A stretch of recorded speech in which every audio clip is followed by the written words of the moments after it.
d'un monde, monde nouveau. Aimer la vie, aimer ensemble, donner sa vie, donner ensemble, choisir la vie, choisir ensemble, aimer la vie, toujours donner sa vie pour un monde plus beau. J'ai fait le rêve d'un monde, monde plus beau à faire ensemble. Rêve d'un monde, monde nouveau. Payer de soi, payer ensemble, risquer de soi, risquer ensemble, chercher en soi. chercher ensemble, Payer de soi, toujours risquer de soi pour un monde plus beau. J'ai fait le rêve d'un monde, monde plus beau à faire ensemble. Rêve d'un monde, monde. Merci à vous, chers auditeurs, auditrices de Radio Maria, et bienvenue à cette émission. Voici mon problème avec M. André Tandala, que je salue. Bonjour. Bonjour Maman Régine, bonjour à tout le monde. Alors, M. Tandala, nous avons fini le chapitre d'indice de maturité. Aujourd'hui, nous allons nous attendre à quoi? Non, le chapitre continue. On a parlé de la fidélité. Oui. On a aussi la fidélité, le pardon, exactement la fois dernière. Aujourd'hui, nous continuons dans le même sens, mais avec un autre sous-chapitre, un autre indice de maturité. Allez-y, c'est La lequel? capacité de se défendre. Donc, l'autodéfense comme indice de maturité affective. Nous vous suivons. Merci beaucoup. Il faut dire que le concept de défense en appelle à celui de l'attaque. Donc, la défense se comprend toujours en parallèle avec le danger. D'où notre première question. Contre qui ou contre quoi doit-on se défendre pour prouver sa maturité affective? Mais tout d'abord, que faut-il entendre par la capacité de se défendre? La capacité de se défendre signifie l'ensemble de stratégies et de comportements auxquels nous recourons consciemment ou inconsciemment pour faire prévaloir notre droit de vivre et nous sentir à notre aise, tant sur le plan physique que sur le plan psychologique ou, si vous voulez, spirituel. On parle de la défense lorsqu'il y a une agression ou une attaque. On se défend contre une violence à laquelle on est confronté. Mais psychologiquement parlant, la défense ne signifie pas forcément une réaction à une violence physique. On peut se défendre, certes, contre une violence physique réelle, mais on peut aussi se défendre contre une violence ou une agression supposée, imaginaire, qui n'est pas donc réelle. On peut en fait se défendre contre une agression tout à fait psychologique, c'est-à-dire mettre en jeu des stratégies et des comportements de défense devant une situation réelle, mais qui objectivement n'a rien d'agressivité, mais qui est subjectivement perçue comme dangereuse et qui devient alors anxiogène. Cela revient à dire que la capacité de se défendre se situe à deux niveaux, au niveau physique et au niveau psychologique. Sur le plan physique, cela renvoie à tout ce que nous faisons pour notre intégrité physique et pour rester en bonne santé. Manger, boire, dormir, fuir devant un danger, pleurer quand nous sommes tristes, agresser celui qui nous agresse, et ainsi de suite. Donc tous ces comportements sont des comportements d'autodéfense qui visent à nous maintenir en vie.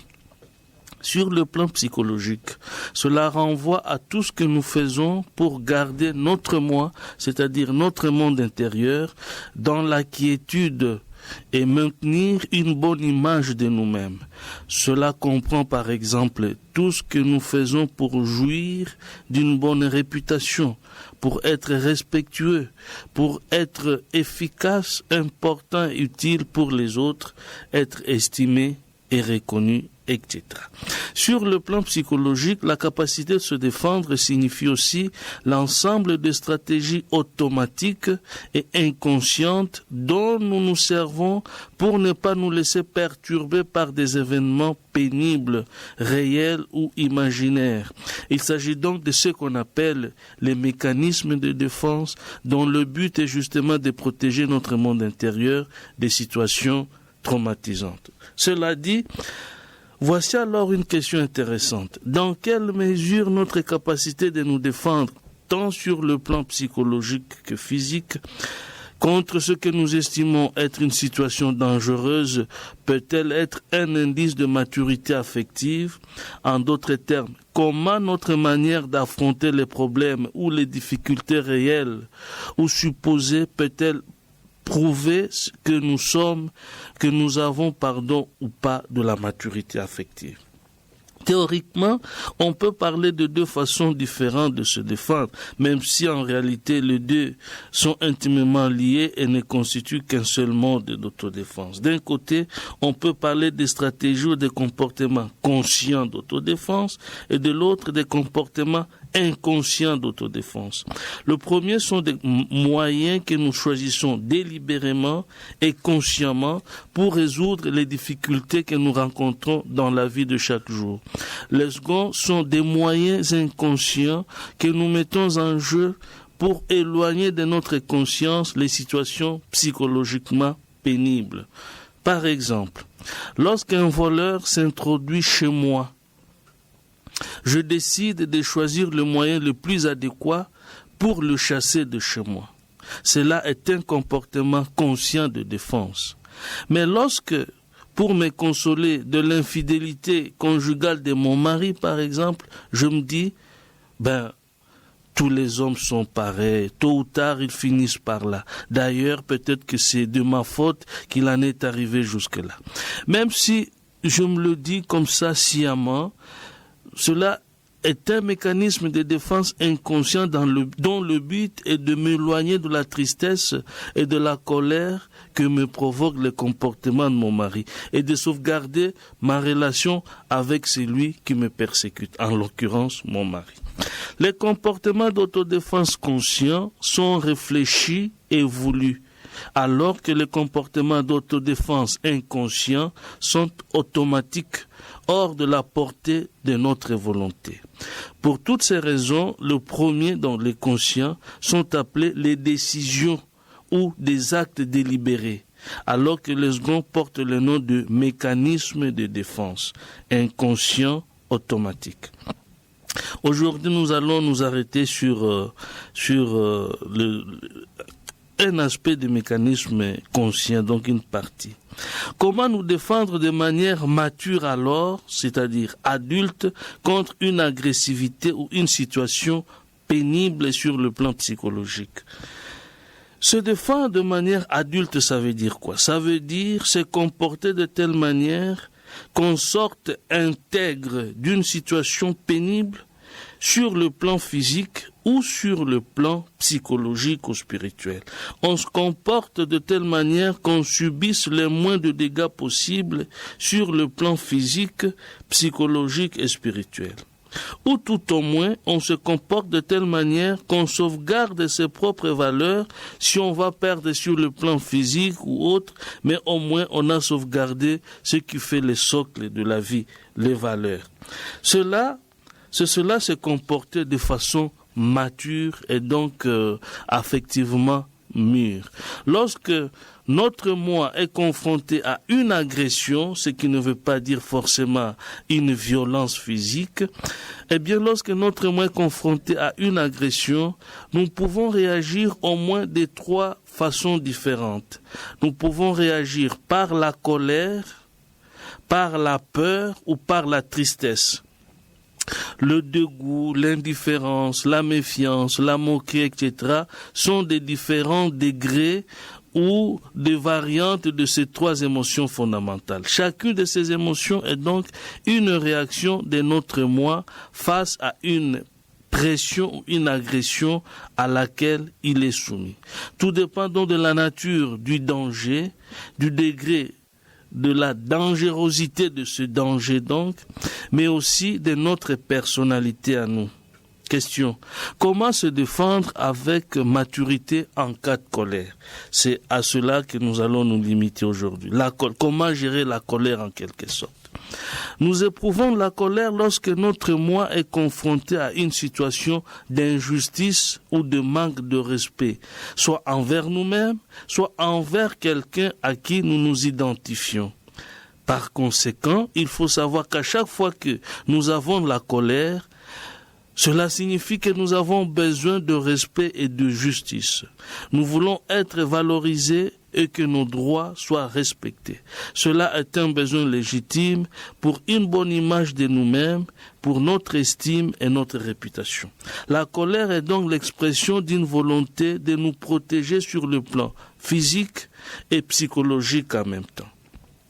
Selon notre personnalité, selon notre éducation et notre degré de maturité, la colère peut être adéquate à la situation ou bien prendre des dimensions disproportionnées et une direction inconvenable.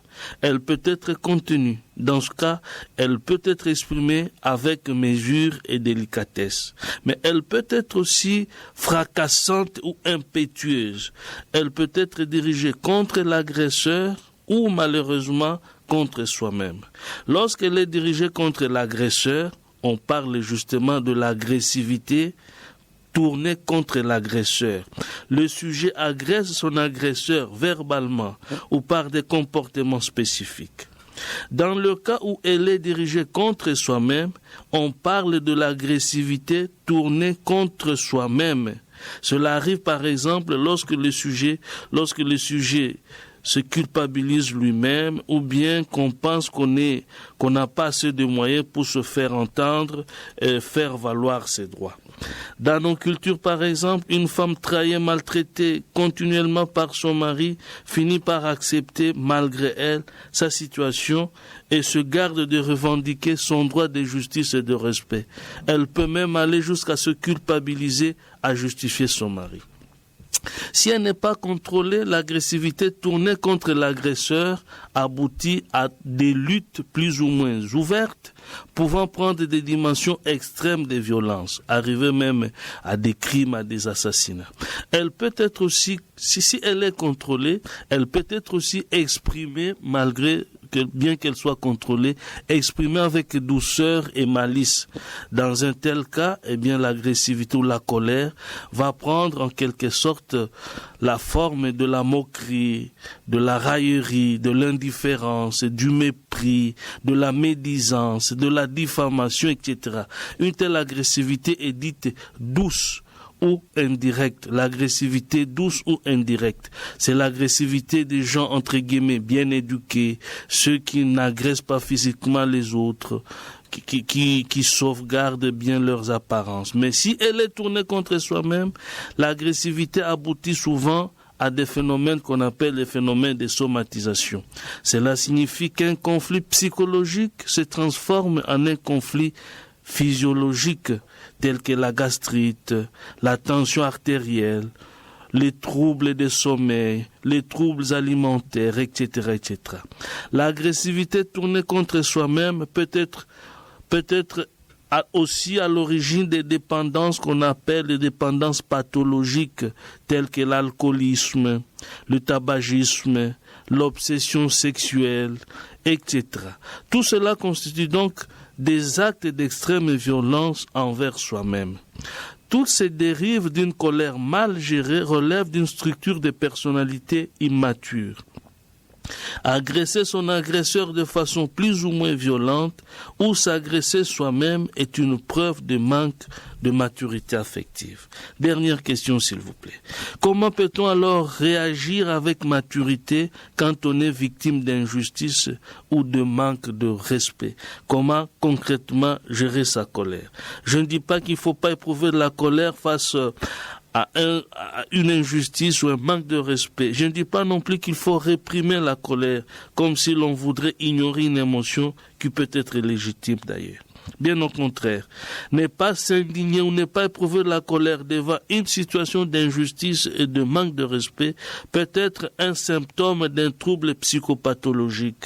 La question qu'il faut se poser est plutôt celle de savoir comment gérer notre colère et notre indignation plus ou moins, avec respect et en valorisant les autres sans tomber dans la médiocrité. Première chose, savoir nommer son émotion. Ça veut dire prendre conscience de son état de colère et savoir que si l'on ne fait pas attention à soi, on peut agresser l'autre ou s'agresser soi-même, directement ou indirectement.